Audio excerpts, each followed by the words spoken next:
Hi, I'm David. I'm doing this video just to share my routine once a week that I have Elaprase, it's enzyme replacement for my condition, Hunter syndrome.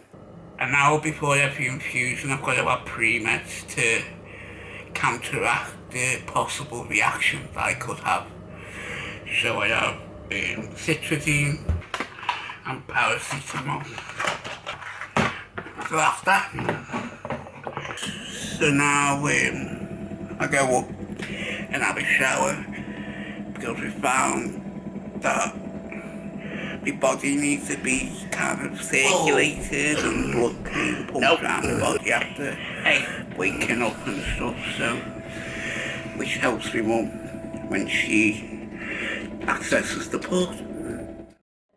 What was the journey? When did the whole treatment came to light of what and the process of all that? Well, years and years before he actually started his treatment, we were told that something was going on in America.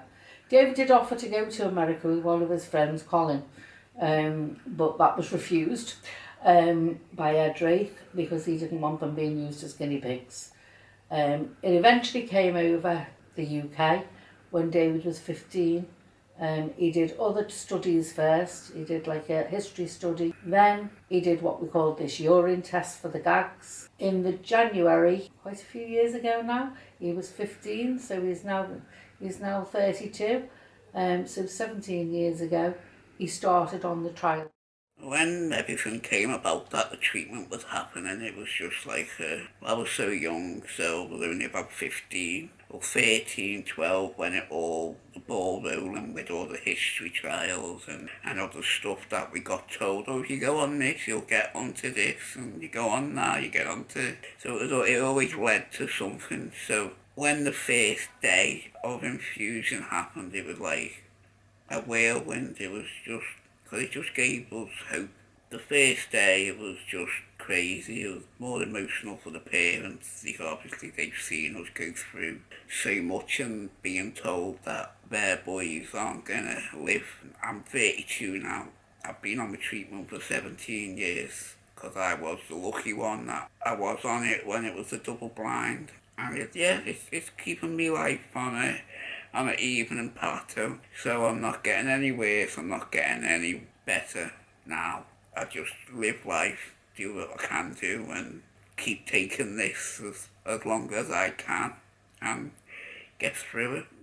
Muco, Polly, Sac, Aride, Dosas. Mucopolysaccharidose doses.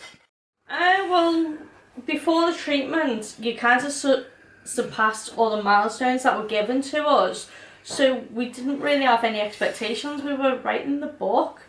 So when the treatment came, we had no expectations. It was just, let's see what happens. And let's see how it affects everyone that was on the trial. And how did it impact on you? It was a lot time consuming.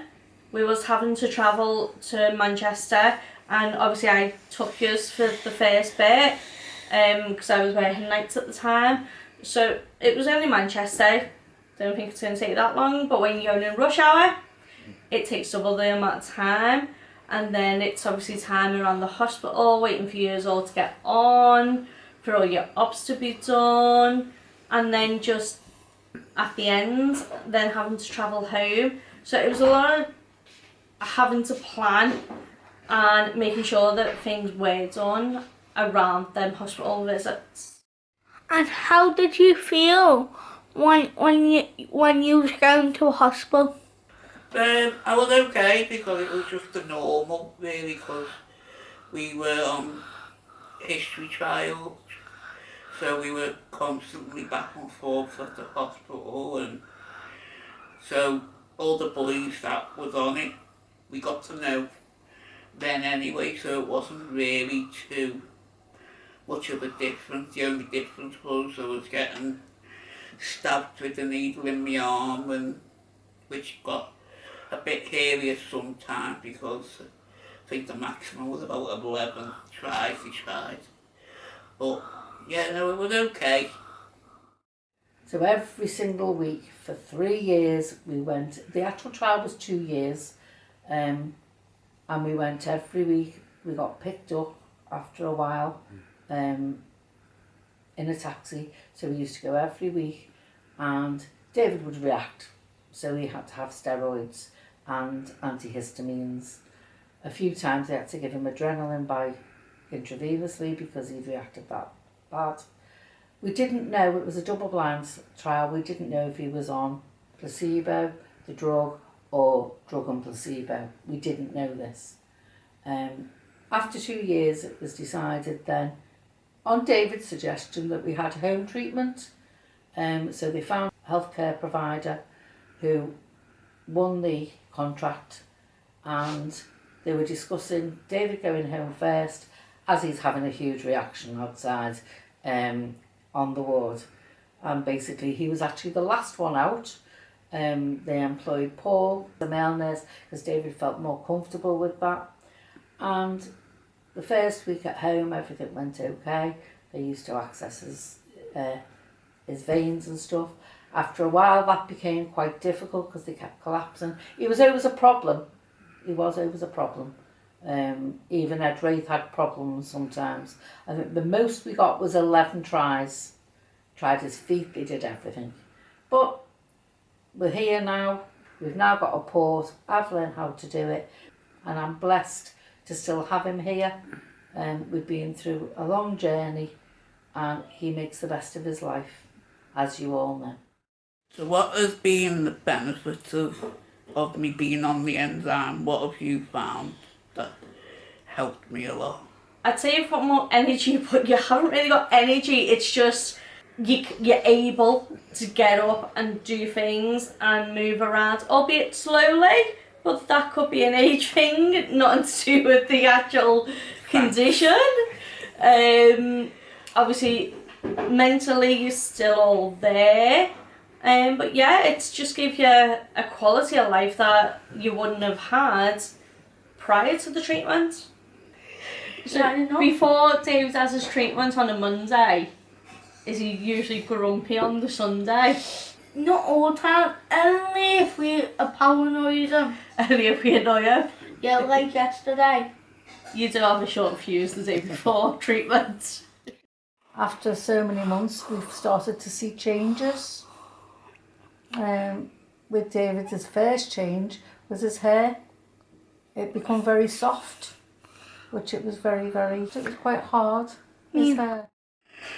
So obviously when you had Tyler, then because you're the carrier of hunters and have that gene, there was a 50-50 chance of Tyler having Hunter's syndrome. Yeah. How was that for you? Because obviously the outcome totally different now to what Mum was given to what you could have had. To be honest, it was a no-brainer for me. I had numerous arguments with my grandparents who wanted me to have all the tests prior to me having them, but I didn't see the point. It caused more of a risk me having them, and whether he was affected or not, the pregnancy was still going to go ahead because I knew if he was affected, he'd be straight on treatment and the condition would never manifest in him and he'd be able to lead a normal life. So it was no question for me, really. So are you happy that Dave was able to have the treatment? Yeah, it's just, I want to see him. I don't want him dead because it was really sad. Well, that's my routine once a week, have an enzyme replacement. And I hope it gives you an insight of what I've got to do to stay healthy. And I feel quite honoured and proud to be able to take it because I'm one of the elite group, as you can say, that made it happen. Only because I'm one of the older boys now that were like classed as the pensioners. And unfortunately, a lot of the older boys have passed away. But we all paved the way to what the younger boys and the new sufferers in the future will get. And that is the enzyme replacement. And specialist doctors that can go, this is what happened. So I'm quite honoured and proud to be able to do this.